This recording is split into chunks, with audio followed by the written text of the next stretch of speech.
Captain Lee Daho stood on the bridge of the mining ship Iron Will, watching the dead planet grow larger on the screen. His weathered face showed the marks of 50 years spent in space, most of them in the outer rim where humanity had been forced to live for over 200 years. "Scanning shows rich mineral deposits, Captain," said Lieutenant Kim Tae-jin from his station. The young pilot was barely 25, born in exile like most humans now. He had never seen the inner worlds of the galaxy, never walked among the alien races that had cast humanity out so long ago. "Take us down to the surface," Lee ordered. "Dr. Park, are you ready?" Dr. Park Mi-young looked up from her equipment. She was the ship's science officer, a woman in her 40s who studied old ruins and ancient history. "Yes, Captain. The energy readings are strange, though. This planet should be completely dead, but I'm getting some unusual signals." The Iron Will landed on the rocky surface with a soft thud. The planet had no atmosphere, no life, nothing but endless gray rocks and ancient craters. It was the kind of world humans had learned to mine because no one else wanted it. Lee suited up with his small crew. They had done this hundreds of times before. Land, dig, extract what they could, and move on. It was how humanity survived in exile, taking what scraps the galaxy left behind. They walked across the surface toward the mineral deposits. Tae-jin carried the drilling equipment while Dr. Park held her scanners, always looking for anything interesting in the endless wasteland they called home. "Captain," Dr. Park said, suddenly stopping dead in her tracks. "Look at this reading." Lee walked over to see her scanner. The display showed something impossible. Massive structures buried deep beneath the rock, far too large and complex to be natural. "How deep?" Lee asked. 2 kilometers down. "And Captain, the metal composition, it's not like anything I've seen from the known races. It's more advanced." Tae-jin laughed bitterly. "More advanced? What would something advanced be doing on a dead rock like this?" Dr. Park kept scanning. Her eyes grew wide as she read the data. "Captain, this structure is huge. It looks like a ship, a massive ship." "How massive?" Lee asked, though he was not sure he wanted to know. 3 kilometers long, maybe longer. "And Captain, it's not completely dead. There are faint power readings coming from inside." Lee felt his heart skip. In 200 years of exile, humans had never found anything like this. They survived on old technology, salvaged parts and whatever they could build in secret. Advanced alien technology was forbidden to them. "We need to get down there," Dr. Park said, her voice filled with excitement. "It could be dangerous." Lee warned, "We don't know what's down there or who built it." "With respect, Captain," Tae-jin said, "what do we have to lose? We're already living on the edge of nowhere, mining rocks for scraps. If there's something down there that could help us." Lee thought about it. The young man was right. Humanity had been pushed to the very edge of survival. They lived on dead worlds in failing ships with technology that broke down more often than it worked. If there was even a small chance that this could change things. "All right," Lee decided. "We go down, but carefully." It took them 3 days to drill down to the structure. When they finally broke through, their lights revealed something that made them all stop and stare. They were standing in a massive corridor. The walls were made of metal that looked new despite being buried for who knew how long. The ceiling stretched high above them, and the corridor disappeared into darkness in both directions. "The air is breathable," Dr. Park said, checking her instruments.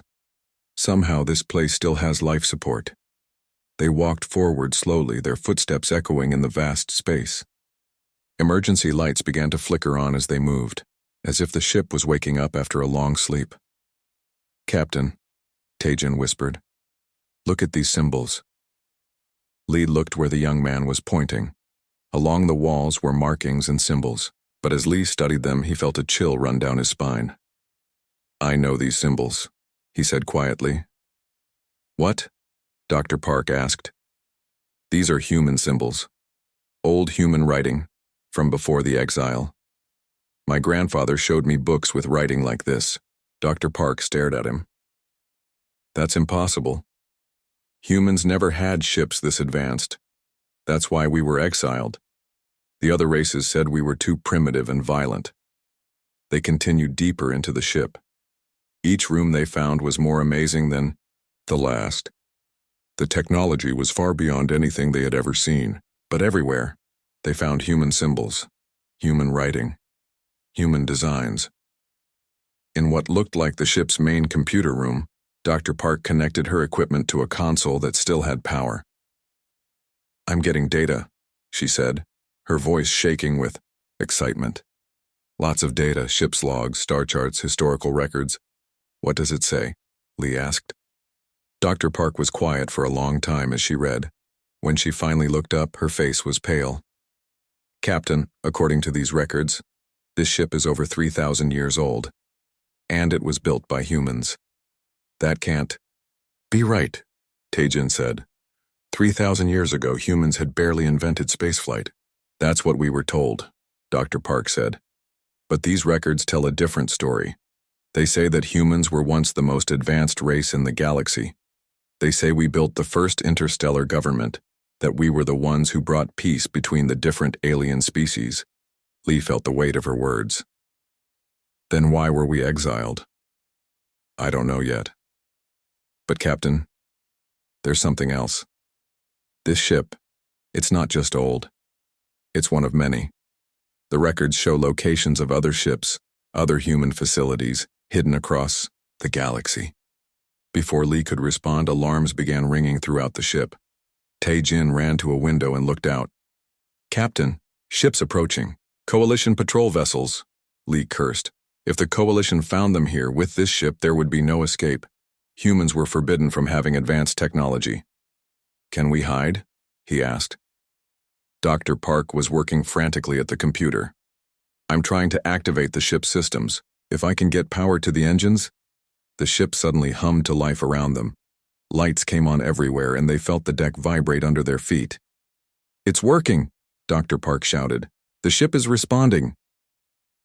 On the screens around them, they could see the Coalition ships getting closer. But Lee felt something he had not felt in years. Hope. The ancient ship lifted off the planet's surface like it was brand new, not thousands of years old. Captain Lee Dae-ho held onto his chair as the massive vessel rose through the atmosphere with smooth, quiet power. "How is this possible?" "Lieutenant," Kim Tae-jin asked, staring at the controls that seemed to respond to their thoughts. Dr. Park Mi-young was still connected to the ship's computer, data streaming across her screen. "The technology is incredible. It's like the ship is alive, learning how to work with us." Engineer Choi Sung-ho had joined them from the Iron Will before they took off. He was a genius with machines, able to fix anything humans had built in the last 2 centuries. But even he looked amazed as he studied the ship's systems. "Captain, these engines don't work like anything I know," Choi said. "They're not burning fuel or using fusion. It's something completely different, something clean and powerful." Through the main screen, they watched the Coalition patrol ships growing smaller behind them. 3 fast attack vessels that should have been able to catch any human ship easily, but the ancient vessel was leaving them far behind. "Sir," came a voice from the ship's communication system, but it was not any of their voices. Everyone froze. They were alone on the ship, or so they thought. "Sir, this is the ship's artificial intelligence. I have been dormant for 3,127 years. I am pleased to serve humanity once again." Lee found his voice first. You're the ship's computer?" "Yes, sir. I am the AI of the battleship Eternal Phoenix. My last crew put me to sleep when they went into hiding. I have been waiting for humans to return." Dr. Park leaned forward. "Hiding? From what?" "From the great betrayal, Doctor, when the other races turned against humanity and drove us from our rightful place in the galaxy." The words hit them like a physical blow. Lee felt his legs go weak. "Our rightful place?" "Yes, Captain. Humanity founded the Galactic Coalition. We brought peace to hundreds of worlds, protected the weak from the strong, and built the first truly peaceful galactic government. We were not exiled for being violent. We were exiled because the other races feared our power and our principles." The ship's screens lit up with images. Star maps, historical records, pictures of human cities on worlds they had never heard of, great fleets of human ships keeping peace across the galaxy, human diplomats negotiating between alien species that had been at war for centuries. "This can't be real," Tae-Jin whispered. "It is real, Lieutenant," the AI said. "Your people were not primitive savages. You were the most advanced civilization the galaxy had ever seen, and you used that power not to conquer but to protect." Commander Yang So-ra had been listening from her station. She was a former Coalition Navy officer who had given up her career to help humanity. She had seen how the Coalition really worked, how they kept humans down while taking credit for peace that humans had originally created. "It makes sense," Yang said quietly. "I always wondered why the Coalition was so afraid of humans. We're not more violent than other races. We're actually less violent. But they treat us like we're monsters," the AI's voice continued. "The other races conspired together. They spread lies about human aggression, convinced the galaxy that we were dangerous. Then they attacked our fleets when we were exploring the outer rim, far from our main forces." Dr. Park was reading through more records. According to this, the human government tried to defend itself, but the Coalition had turned all the other races against us. We were outnumbered 1,000 to 1. So our ancestors hid, the AI explained. Ships like the Phoenix were sent to remote locations with skeleton crews. The crews went into sleep chambers, waiting for the day when humanity would be strong enough to return. Choi was studying the ship's weapon systems. "Captain, these weapons, they're not designed to kill. They're designed to disable and capture. Even our war machines were built to protect life." Lee felt overwhelmed by the truth. Everything they had been told about their history was a lie. Humans were not the violent savages the galaxy believed them to be. They had been the peacekeepers, the protectors, the ones who brought civilization to the stars. "AI," he said. "Are there other ships like this one?" "Yes, Captain. 57 Phoenix-class battleships were hidden across the galaxy. I can locate them if you wish to wake them." Before Lee could answer, alarms sounded again. The Coalition ships had not given up. They had called for reinforcements, and now, a full fleet was approaching. 12 ships, Tae-Jin reported. "Heavy cruisers and a battleship, they're demanding we surrender." Lee looked around at his small crew. They were just miners and scientists, not soldiers. But they were sitting in the most advanced ship in the galaxy, with weapons that could probably destroy the entire Coalition fleet. "AI, can we fight them?" "Yes, Captain.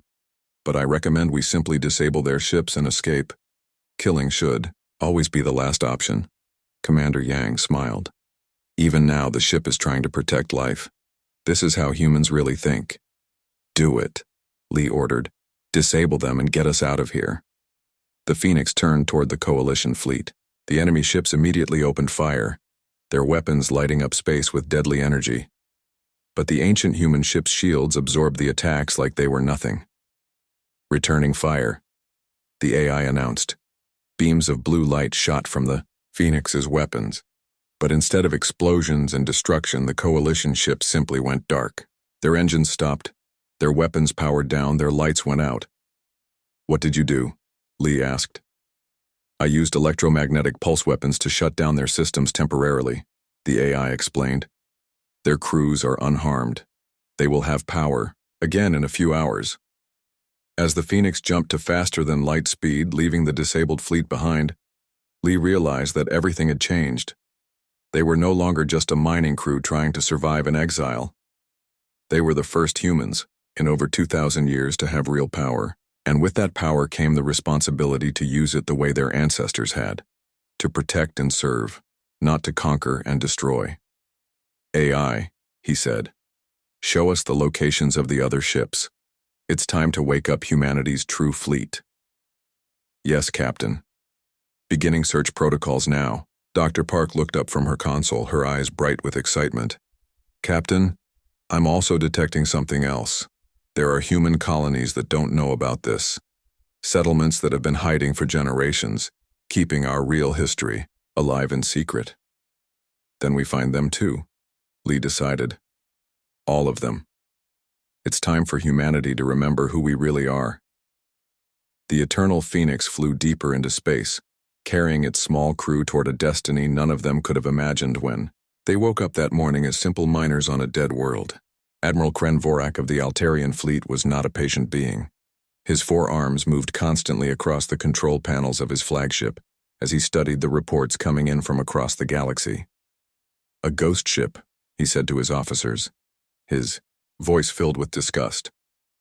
"A single human vessel that appears from nowhere, disables our fleets and vanishes. This is unacceptable." His second in command, a nervous Talaxian named Ixep, shifted his feet. "Sir, our intelligence suggests this is not just any human ship. The technology it displays is far beyond anything we've seen."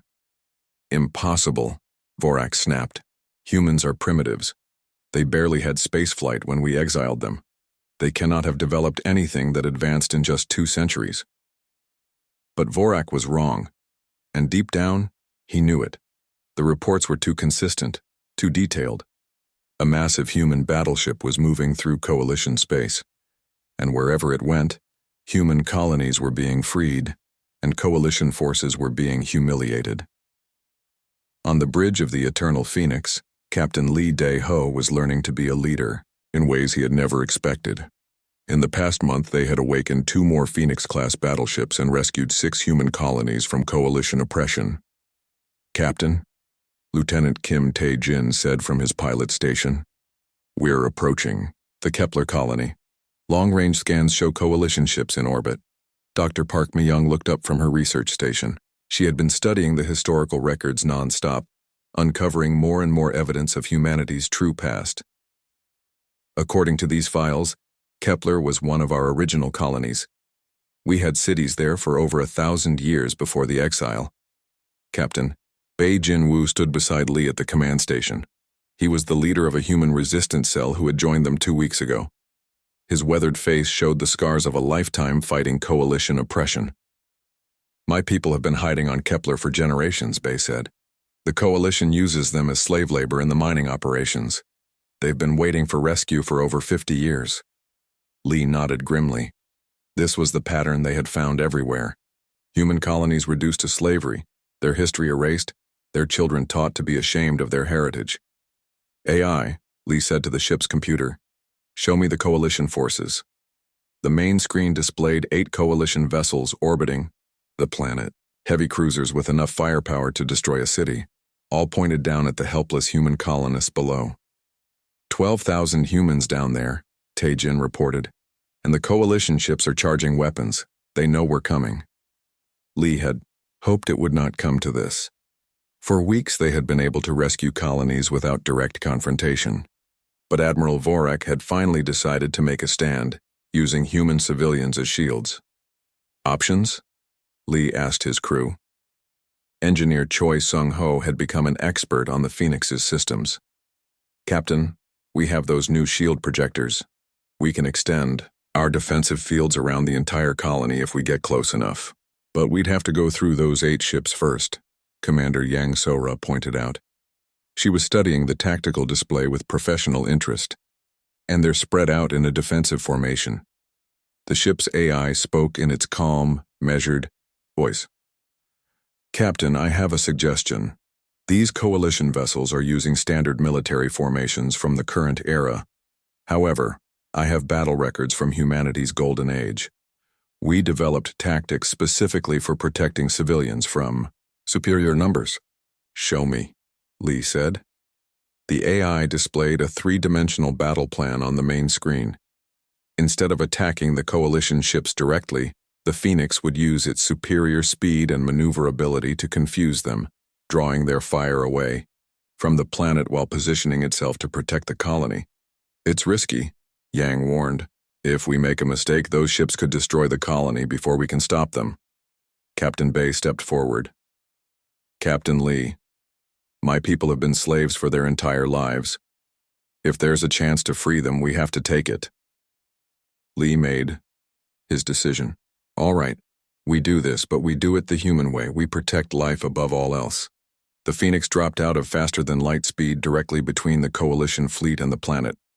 The enemy ships immediately opened fire, their weapons lighting up space with deadly energy. But the ancient human battleship was ready. Its shields absorbed the attack while it moved like a dancer between the enemy vessels, never staying in one place long enough for them to concentrate their fire. Extending shields around the colony, Choi reported. They're protected now. The coalition ships found themselves in an impossible situation. Every time they tried to target the Phoenix, it would move, and their shots would either miss or hit empty space. Meanwhile, the human ship's weapons were systematically disabling their engines and weapons. "This is Admiral Vorak," came a transmission from the coalition flagship. "Human vessel, you are outnumbered 8-1. Surrender now and we will allow the colonists to live." Lee opened a channel. "This is Captain Lee Daeho of the human battleship Eternal Phoenix. You have one chance to withdraw from this system peacefully." "You dare to threaten me?" Vorak raged. "I have 8 ships to your 1. "Numbers are not everything, Admiral," Lee replied calmly. What happened next became legend among both humans and aliens. The Phoenix seemed to split into multiple images, confusing the coalition sensors.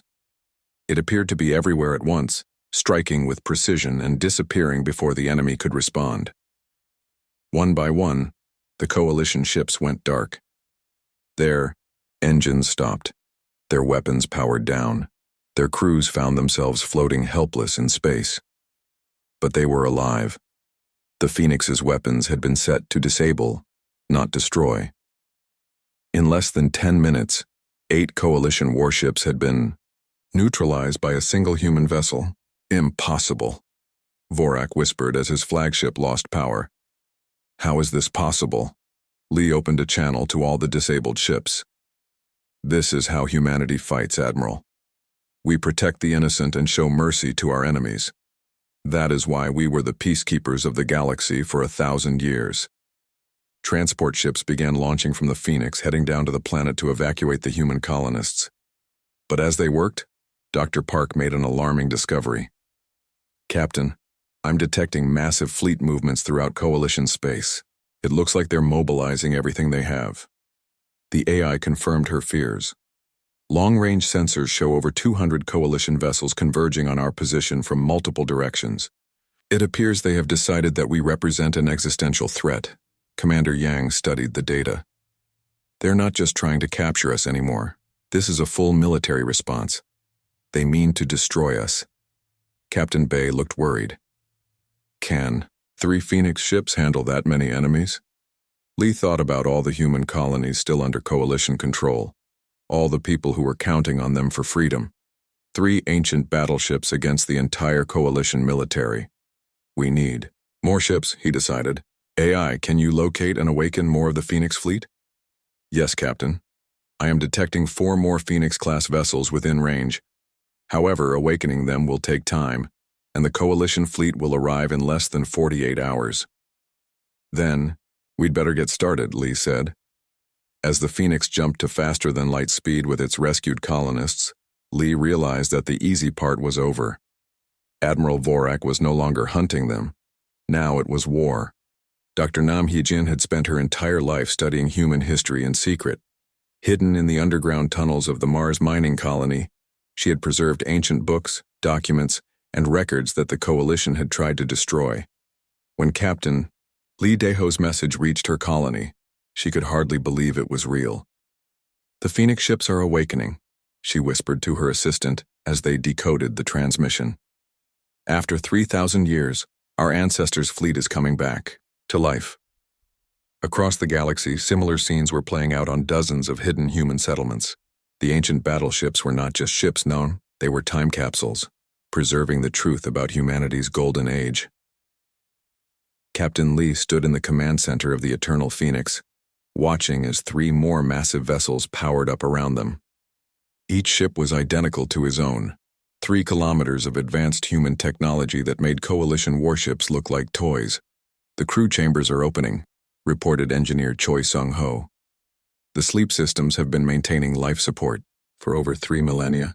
The first person to emerge from the newly awakened ship was Captain Oh Dong-hyun, a man who looked to be in his 40s but was actually over 3,000 years old. He had been placed in suspended animation when humanity went into hiding. waiting for the day when their people would be ready to reclaim their heritage.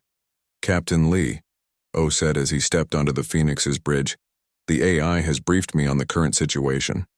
I must say you have done remarkable work with such limited resources. Lee felt humbled in the presence of this man from humanity's golden age. Sir, we're just trying to survive. We didn't know about any of this until a month ago. Survival is exactly what our ancestors wanted, O replied. But now it's time for more than survival. It's time for humanity to remember what we really are. Dr. Park Mi-young had been studying the historical records from all 4 ships. Captain, I've found something important. The conspiracy against humanity wasn't just about fear of our military power. The other races were afraid of our influence on their own people. She brought up a holographic display showing ancient diplomatic records. Humans didn't rule through force, we ruled through example. Alien species that came into contact with human civilization started demanding the same rights and freedoms for themselves. Democracy, individual liberty, protection of the weak. These ideas were spreading across the galaxy. Captain Bei Jin-woo, who had lived his entire life under coalition oppression, understood immediately. They weren't afraid of our weapons, they were afraid of our ideas. Exactly, Dr. Park said. The ruling classes of the other species saw their power being threatened, so they conspired to remove humanity before our philosophy could spread further. Captain O nodded grimly. That's why they didn't just conquer us. They had to make the galaxy believe that humans were violent and dangerous. If people knew the truth, that we were actually the ones bringing peace and freedom, the lie would fall apart. On the bridge of Admiral Vorak's flagship, the Altarian commander was receiving reports that made his blood run cold. Intelligence agents throughout Coalition space were reporting the same thing. Massive human ships appearing in systems thought to be empty. Ancient vessels that made his own fleet look primitive. How many? He demanded of his intelligence officer. At Twem. Least 7 confirmed sightings, sir. All identical design, all displaying technology far beyond our current capabilities. Vorak's forearms trembled with rage. This is impossible. Humans were primitives when we exiled them. They barely had spaceflight. But his science officer, a reptilian saurian named Kess, had been analyzing the sensor data. Sir, these ships are not new construction. Our analysis suggests they are over 3,000 years old. What are you saying? Sir, I'm saying that perhaps our historical records about human capabilities are incomplete. Vorak struck the science officer with one of his forearms. Heresy! Human savagery is documented fact. But privately, Vorak was beginning to have doubts. He had seen the recordings of the Phoenix in battle. The human ship had disabled 8 coalition vessels without killing a single crew member. That was not the behavior of savage primitives. Back on the Phoenix, the 4 awakened battleships were coordinating their next move. Dr. Nam Hee-jin had joined them via quantum communication from her hidden archive on Mars. I've been analyzing the conspiracy records, she reported. The original plan was to destroy humanity completely, but some coalition leaders argued that would make them look like monsters, so they chose Exile instead, thinking we would die out slowly in the outer rim. But we didn't die out, Lee said. No, and now they're terrified. Because if the galaxy learns the truth about human history, it will destroy the legitimacy of the entire coalition government. Captain O brought up a strategic display showing coalition fleet movements. They're mobilizing everything they have. Over 300 ships are converging on our position. 300 ships against 4, Lieutenant Kim Tae-jin said. Even with our technology, those odds are irrelevant, interrupted the Phoenix AI. Captain, I have located 43 more Phoenix-class vessels within a 3-day flight radius. If we can awaken them all, then we would have 47 ships against 300, Commander Yang So-ra pointed out. Still outnumbered, 6-1. Dr. Park looked up from her research. But we wouldn't be fighting alone. I'm detecting massive communication traffic between human colonies throughout the galaxy. Word is spreading about the Phoenix ships. Our people are starting to hope again. More than that, added Dr. Nam. Some of the alien species are beginning to ask questions. Why are the coalition leaders so afraid of a few human ships? Why are they mobilizing their entire military against people who were supposed to be primitive savages? Captain O smiled. The truth has a way of spreading, doesn't it? Over the next 72 hours, the greatest awakening in galactic history took place. One by one, ancient human battleships came online across the galaxy.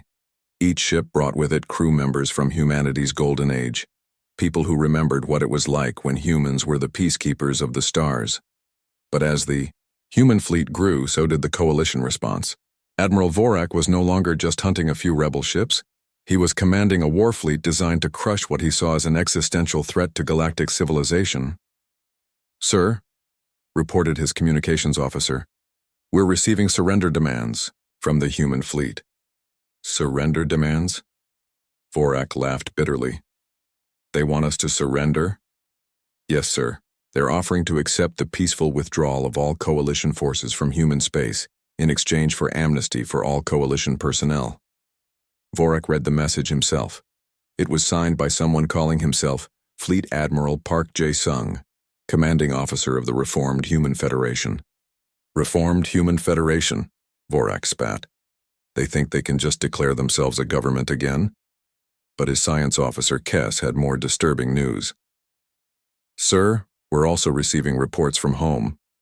Several member species of the coalition are demanding answers about human history. There are protests on dozens of worlds." "Protests?" "Sir, the humans have been broadcasting historical records throughout coalition space. Evidence of the original conspiracy, documentation of human peacekeeping efforts, records of the democratic movements that were spreading before the exile." Vorak felt his world cracking apart. Everything he had been taught about human savagery, everything that justified the coalition's power structure, was being challenged by actual evidence. "Sir," his tactical officer reported, "the human fleet is approaching. 47 ships in formation." On the main screen, Vorak could see them coming. 47 identical battleships, each one a masterpiece of engineering that made his own. Vessels looked crude by comparison. They moved with perfect coordination like a school of fish or a flock of birds. "All ships," Vorak commanded, "prepare for battle. Today we end the human threat once and for all." But even as he gave the order, Vorak couldn't shake the feeling that he was the one being hunted. The space around the galactic capital had never seen so many warships in one place. Admiral Vorak's coalition armada stretched across space like a metal wall, 300 ships of every class and configuration, representing every member species of the galactic government. "This is it," Vorak said to his officers as he watched the human fleet approach. 47 identical battleships moved toward them in perfect formation, their hulls gleaming with the light of the system's twin suns. "Today we prove that the coalition is still the supreme power in this galaxy." But on his private communication channel, Vorak was receiving troubling reports from throughout coalition space. Protests had broken out on over 50 worlds as the historical evidence broadcast by the humans spread like wildfire. Species that had been loyal coalition members for centuries were demanding explanations about humanity's true past.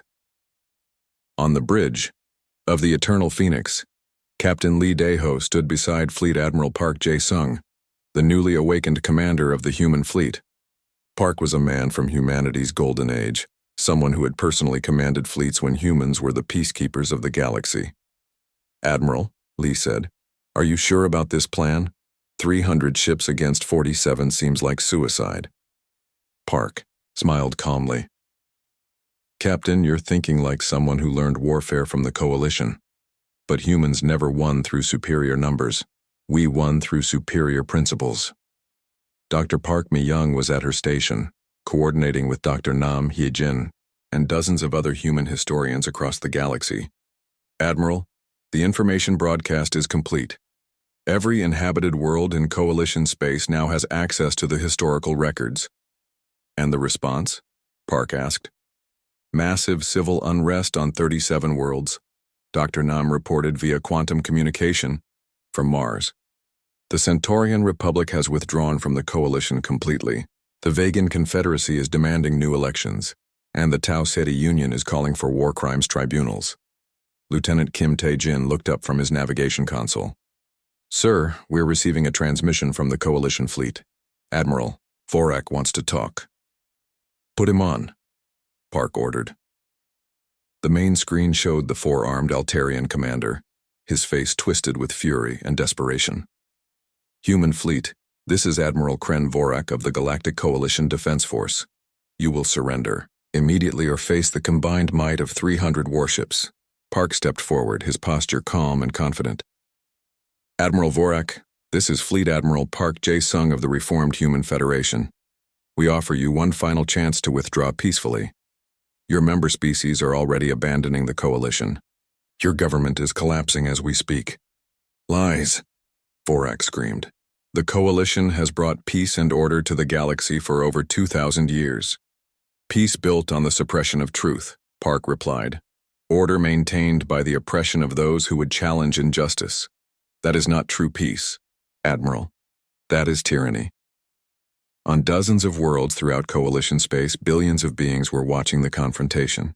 The historical broadcasts had shown them the truth, that humans had once been their protectors and liberators, not their enemies. The beings they had been taught to fear as violent savages were actually the ones who had brought democracy and freedom to the stars. All Coalition vessels, Vorak commanded. Open fire. Destroy the human fleet. 300 warships unleashed their weapons at once. Space lit up with energy beams, missiles, and plasma bursts as the full might of the Coalition. Military was brought to bear on the human fleet. But something impossible happened. The human ship simply stopped the attack.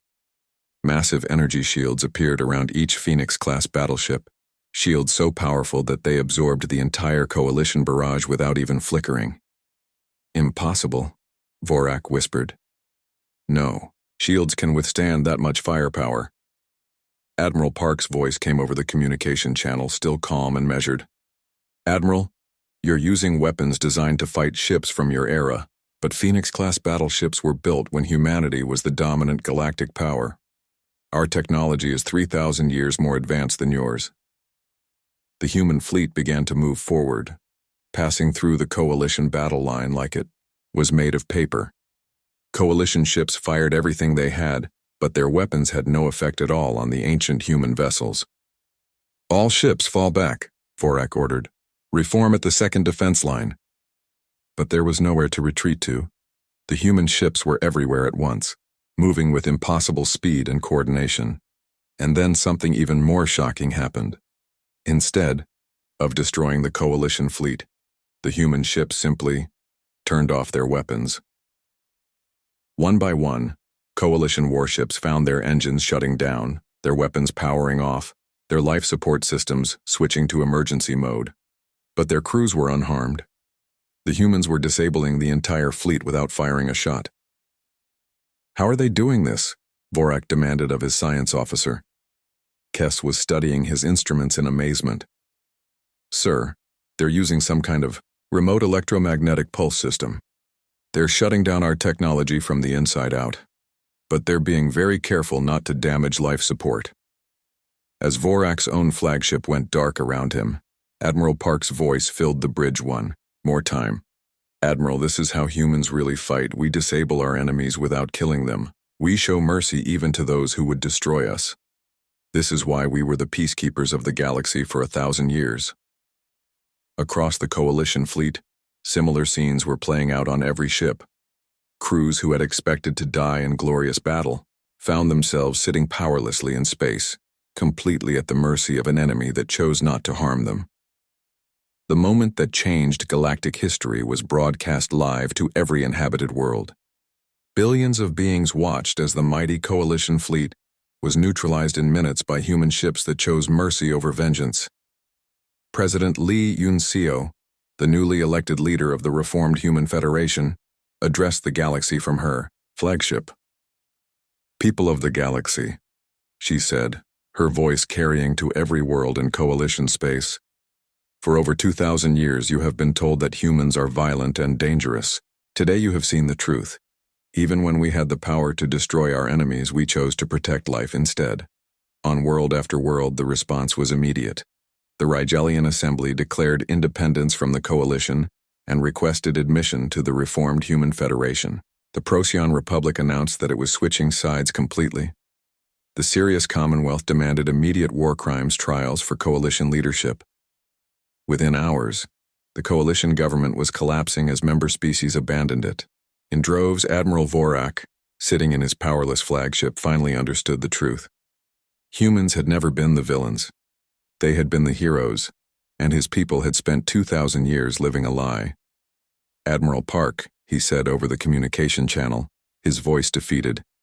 I request permission to review the historical records myself." "Granted, Admiral," Park replied. "And when you're ready, you and your crews are welcome to return home.